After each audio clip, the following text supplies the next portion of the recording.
And a lot of people were praising, a lot of people were saying, if it becomes a reality, it will be a good one for Nigeria, having wonderful investors come into the country. And I really love that to happen. Really, I pray it does happen, because we want Nigeria to be great. However, this has happened, and there's the possibility that this would start a diplomatic row. Some people have argued, reading the article on the Punch and the Vanguard, some people have argued that the reason is because Saudi Arabia is trying to see how it can ensure that Nigerian airlines don't travel all the way to Saudi Arabia, because it will kill the business for the Saudi Arabian air companies.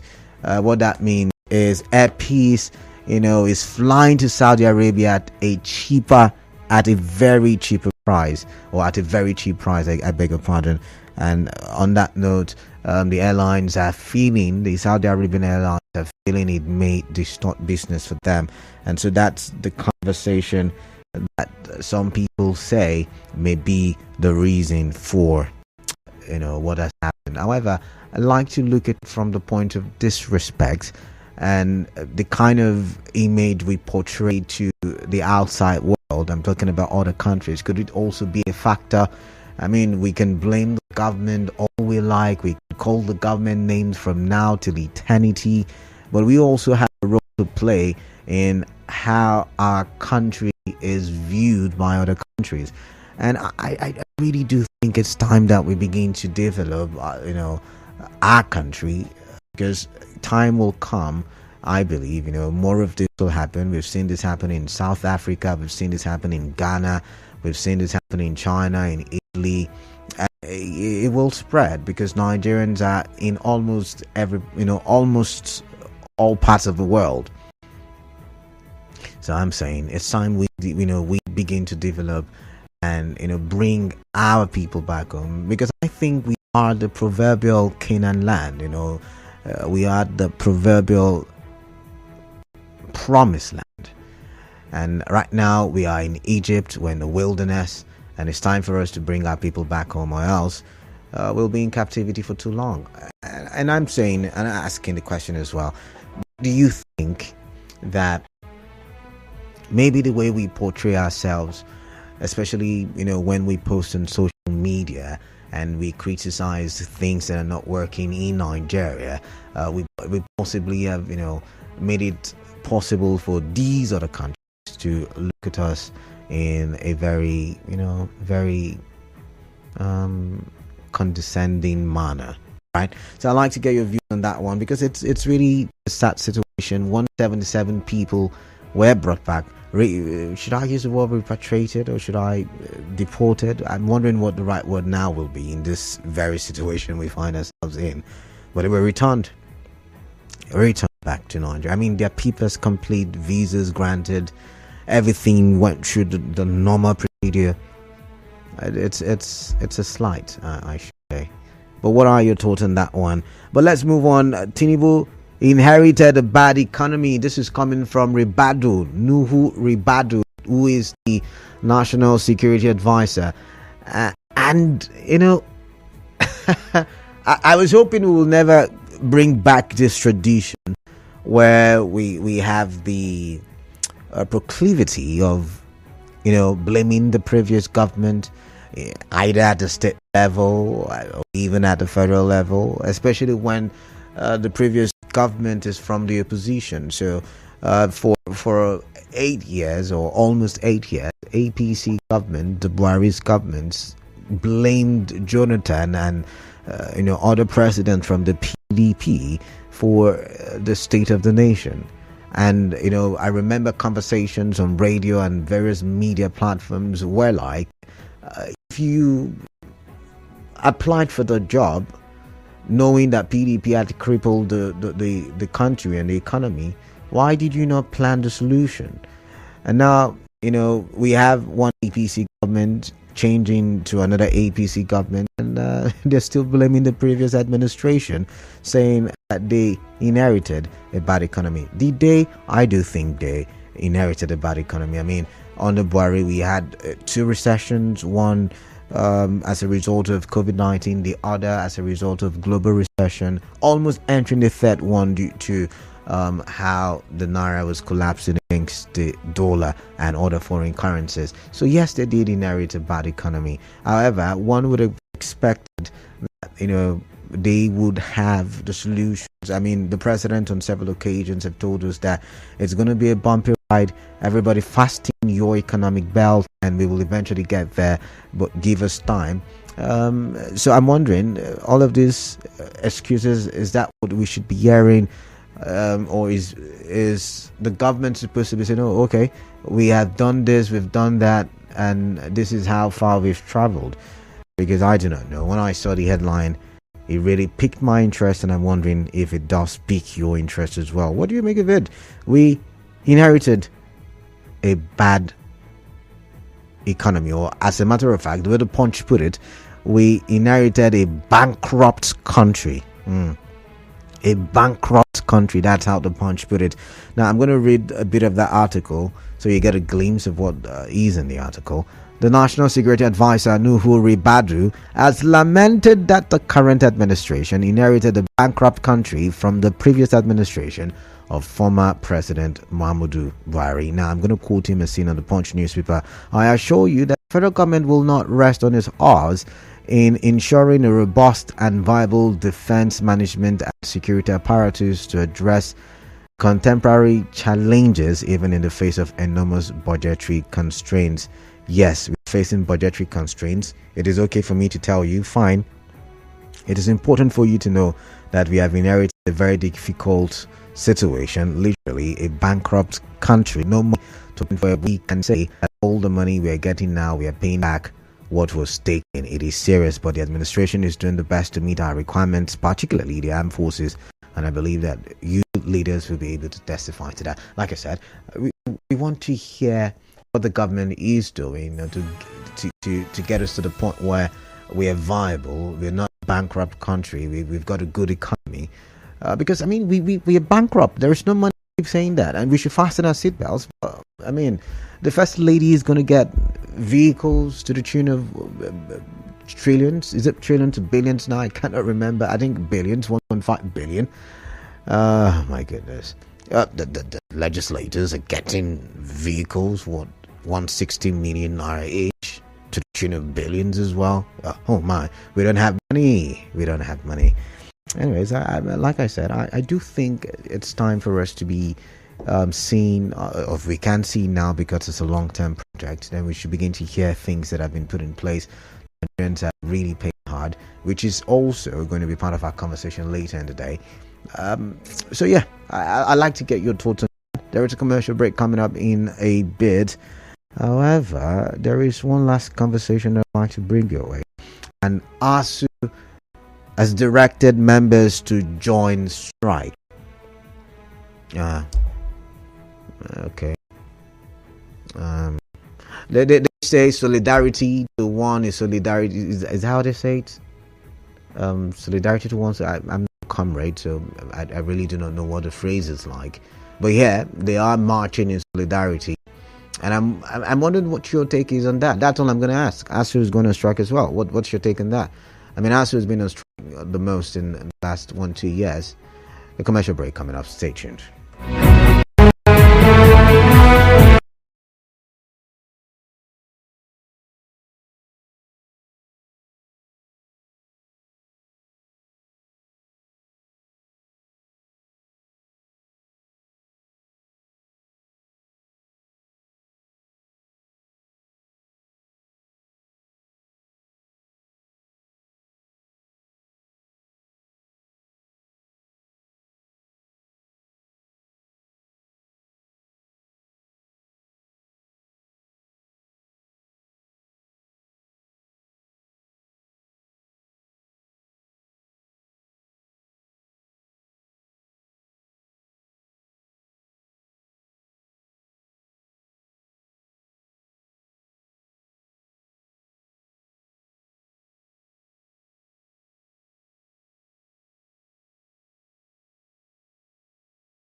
Nigeria in.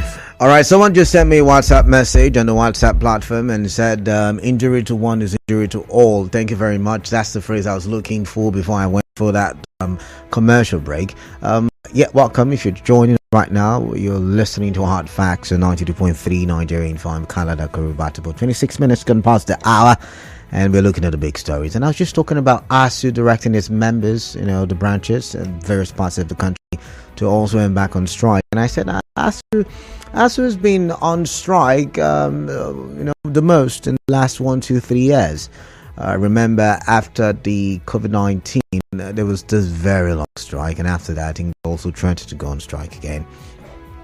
And so I'm wondering, I do think I stand to be corrected, but just maybe the federal government is on course to meet the demands of ASUU. However, they are standing in solidarity, and like the WhatsApp message that I read out said, injury to one is injury to all. However, I'm wondering, is this what the economy needs right now? I mean, parents are finding it difficult to send just their children to school. Could there be another way? I mean, first of all, we'll talk about labor later, but I do think that labor and the strike that they have embarked on right now, is it a good thing at this point where inflation is inflating? Allow me to say it like that. Inflation is inflating.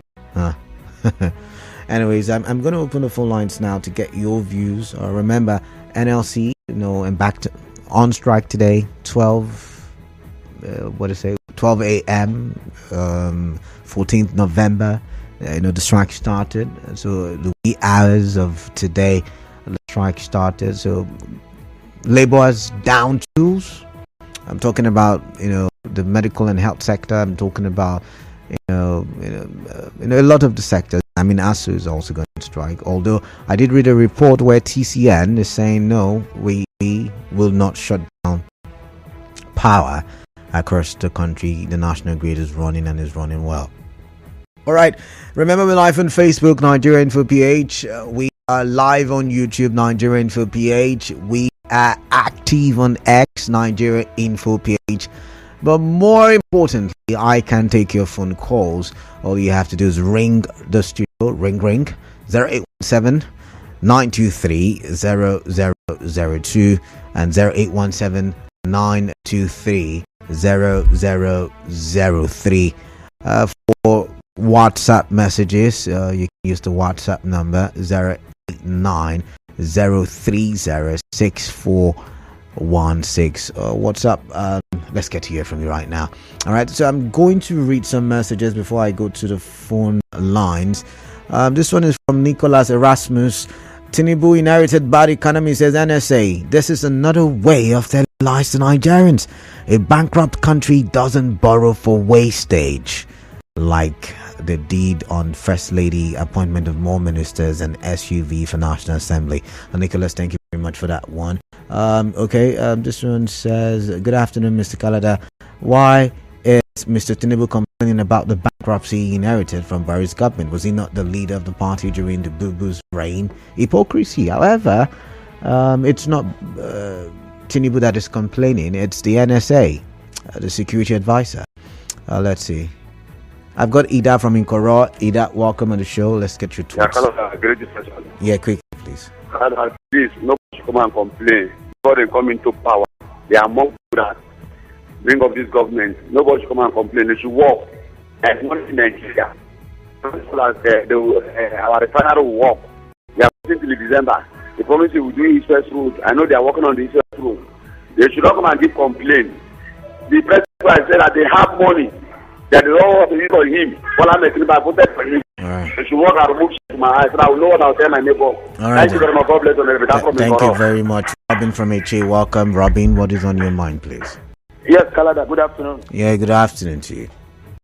NSA complaining that they inherited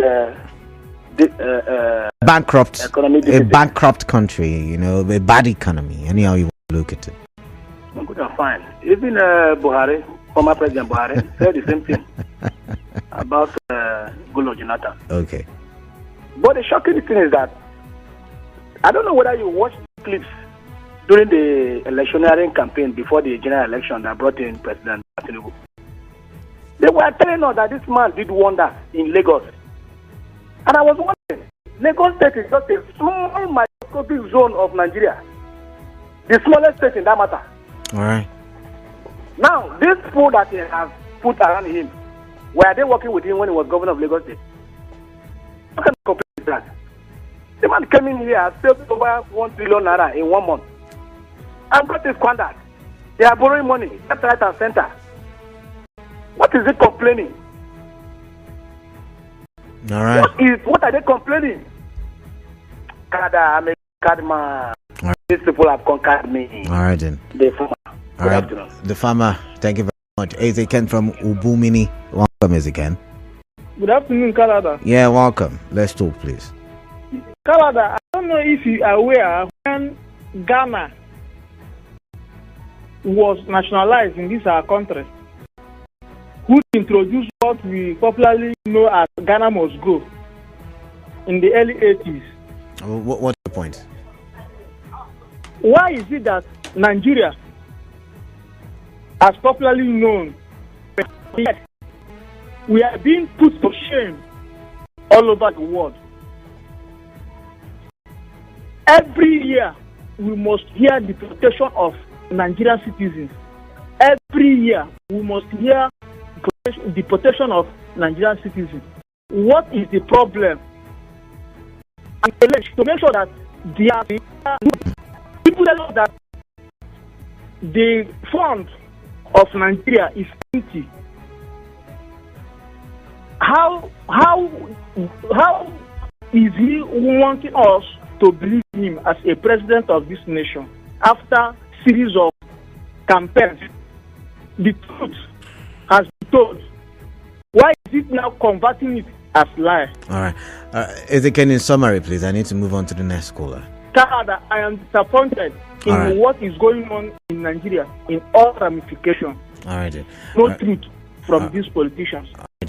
Thank you very much, Ezekiel. Hello, welcome. Please, on your mind, Real Gay from Port Harcourt Township. Talk to me, please.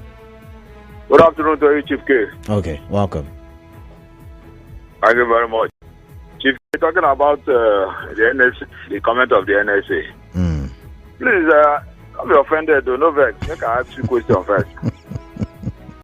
Is it the economic advisor or the Minister of Finance or Economy he was now telling us about bankruptcy? He was talking about, the economy from a security perspective. He was, I guess, asked a question about why they have not been able to, tackle security issues head on.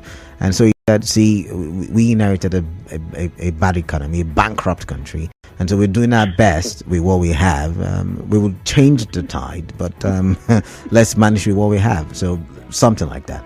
Chief K, if your neighbor tells you he killed an elephant in the bush, if you not argue with them more. Okay. But if your neighbor tells you that he lifted that elephant from the bush to the compound or to his own house, ask and say, waiting happen.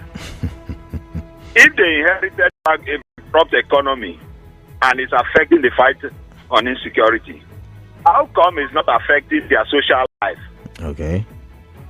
In terms of vehicle purchase, in terms of presidential yacht, in terms of the office of the First Lady, in terms of the number of the size of the cabinet.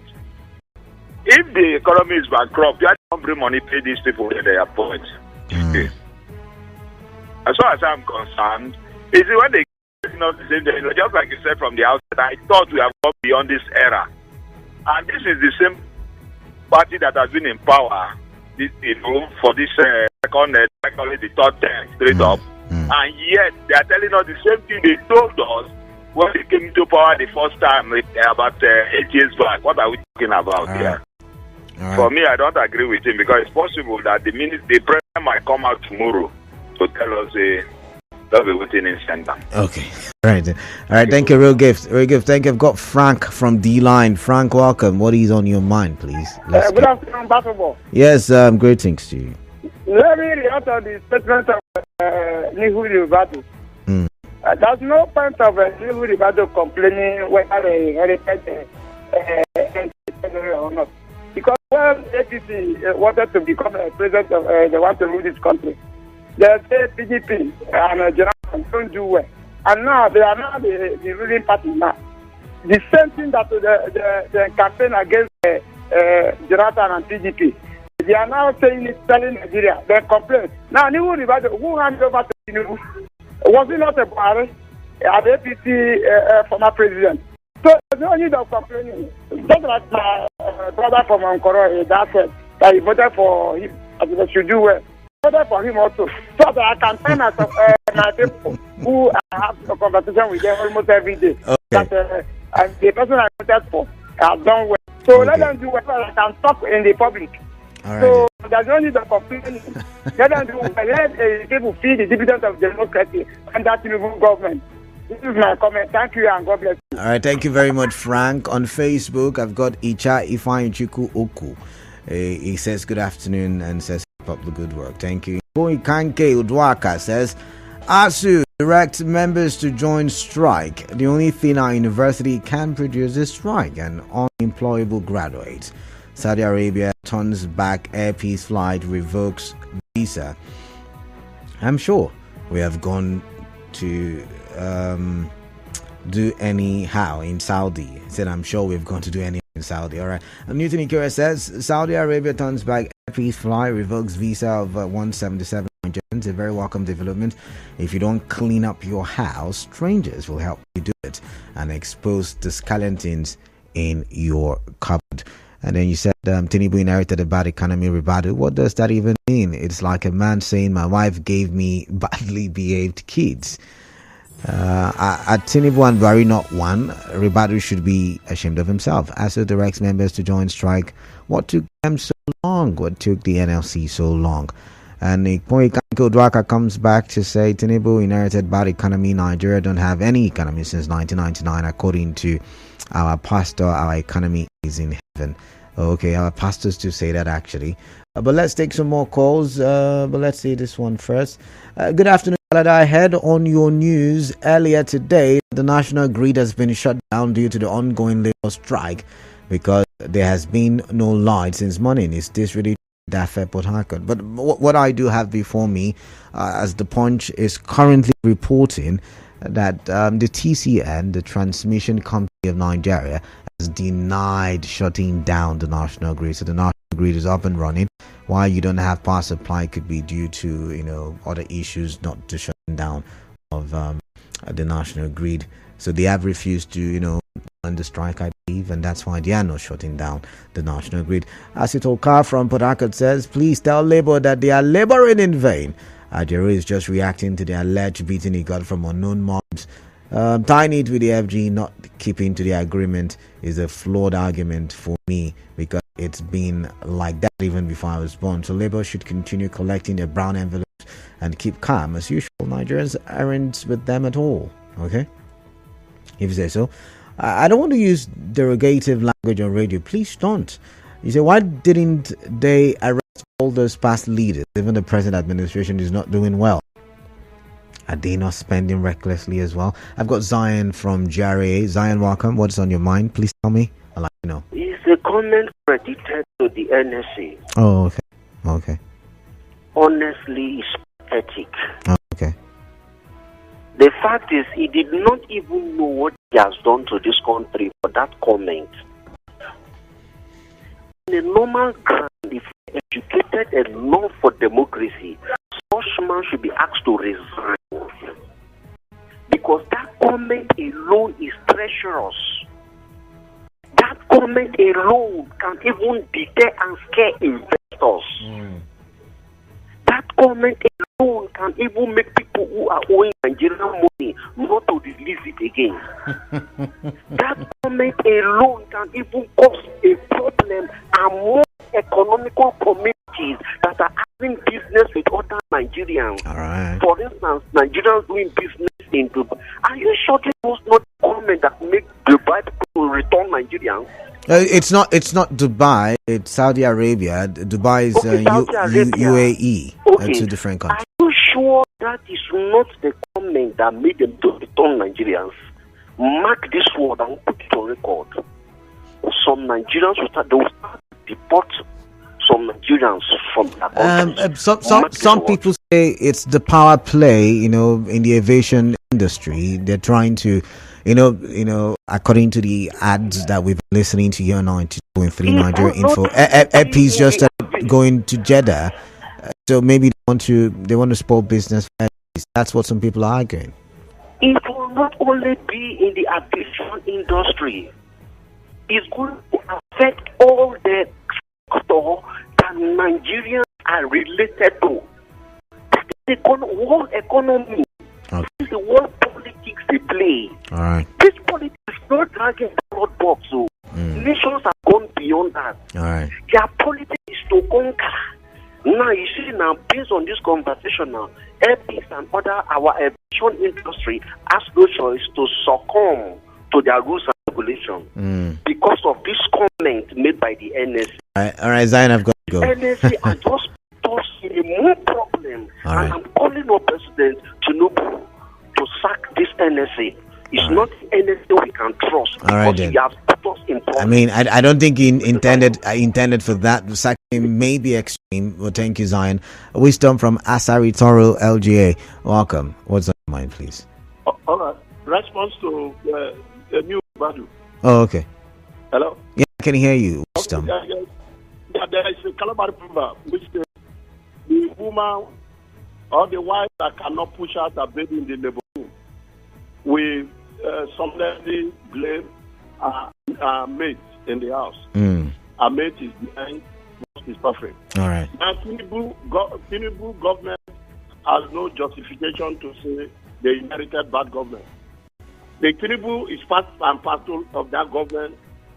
All its structures are part of that government. He was advised as a leader of the party. He was advised.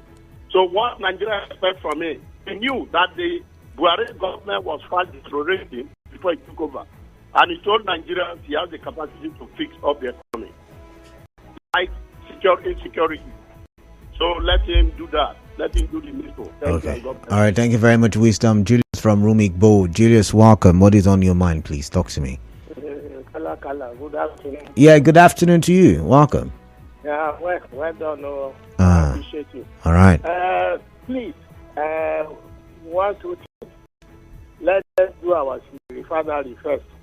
Okay. There is no money. There is very bad or good economy. We don't want to know. Let us do refinery first. Everything is skyrocketing in the market.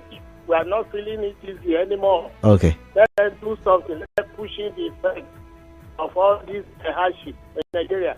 There is no money. They are buying 150 million vehicles. How do they get the money? Are they thinking that we are not human beings? We are not thinking. We are not wood. We are not stone. We are human beings like that. They came from us. Let them think you. All right. Thank you. Thank you very much, Julius, all the way from Rumik. But then again, Julius has made a very important, or put out a very important question. Do they think we are not thinking? Do they think we're not human beings? And if they think that we are thinking, then they should be thinking, because they are representing people who are thinking that they deserve, the basic amenities of life, that they deserve the best things that life has got to offer, and that's why they put them there in office to be the representatives. I'm just saying, but I don't know what you make of that. Let's look at the WhatsApp portal. This one says, I said Tinubu and his gang wanted to be called ex-president instead of allowing the economist who knows how to move the nation forward and out of the labyrinth of confusion and poverty. Did anyone force Tinubu? We the thinkers told them that and he said, Canada, good afternoon. But then again, I want to ask you a question. Do you think with how the economy has been for the past 1, 2, 3, 4 years, that anybody who had inherited it or who had gone into office would have just done a change immediately, like it was magic or a miracle of some sort? And Nana from Port Harcourt is calling in. Okay, we missed that one to call back. This one says Tinubu has a slogan, let the poor breathe.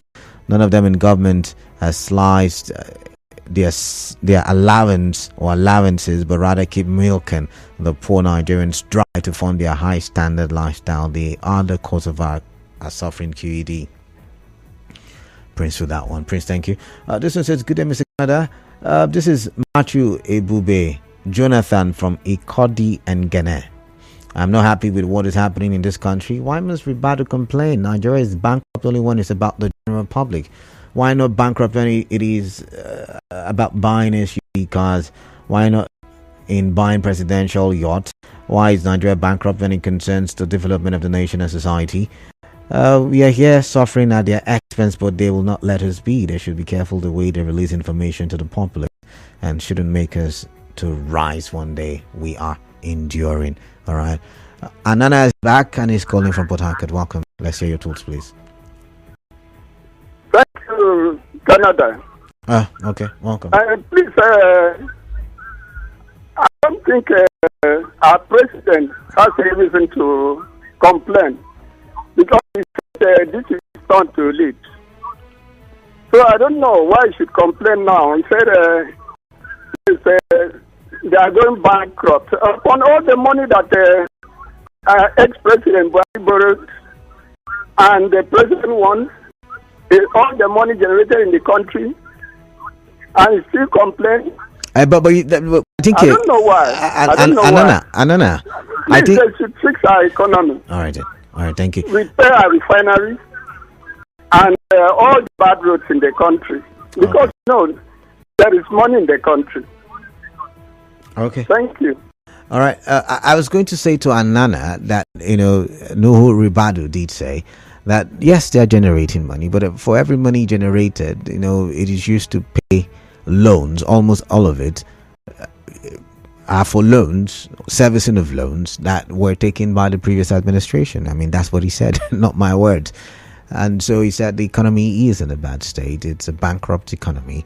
And but I'm wondering, is this supposed to put us in a state of fear, or is this supposed to give us some kind of faith in the government? I'm wondering how you're seeing this. I mean, that's another way to look at the conversation. But I've got Clinton, who is calling from Bori. Clinton, welcome. What is on your mind? Please tell me. Thank you very much. Good evening. Good afternoon to you. Good afternoon. The statement credited to Ribadu is very unfortunate because before you decided to contest for an election or a position, you must have been prepared for that position. And we had the same statement when Buhari took over government, that they inherited an empty treasury. So I'm saying that there's no time for excuse. Nigerians do not want any form of excuse again. Elections are over, campaigns are over, tribunal cases are over. It's time for governance. It's time for Nigerians to feel the impact of a government that they voted in. So they should stop the excuses and start giving Nigerians the dividends of democracy, which include good roads, good health care, jobs, and a lot more. Then finally, Labour have been very inconsistent, Canada. I believe they've had about 5 strikes this year. Have they? I mean, they're threatening. They went on strike once was it protest once? And after that, it was all threats. They've gone on so many threatening strikes, Canada. Okay. And we've not gotten any results from those strikes. They are still going back on strike again. And I think Nigerians are tired of their own their ways too. Thank you very much. Are you sure Nigerians are tired? But I've got Obed from Jerry. Obed, welcome. What is in your mind? Please talk to me. Yeah, greetings to you. Canada, the words of Ribadu. You cannot tell Nigerians that they inherited bankrupt whatever economy, and with what we are seeing, the expenses that this government has made in a couple of days, including the supplementary budget that was recently signed, passed by law by the National Assembly and signed by the President. And the expenses where you made a budget of a huge sum to the office of First Lady, like an operation, because the law doesn't recognize any office of First Lady. You understand? And you went ahead to even made another budget to buy yachts. You understand? And you are telling Nigerians that he inherited what? You understand? Why this APC government is full of excuses? You knew that you were coming, how the Nigerian economy was. We are telling people, run with it, take it and run with it, so you can be in power. And you are in power right now. Were you not aware that our economy was like this? So what are you going to do? What are the economic policies you have taken so far? Nothing. Right. Rather, what you have seen is founding economic theory that have no basis.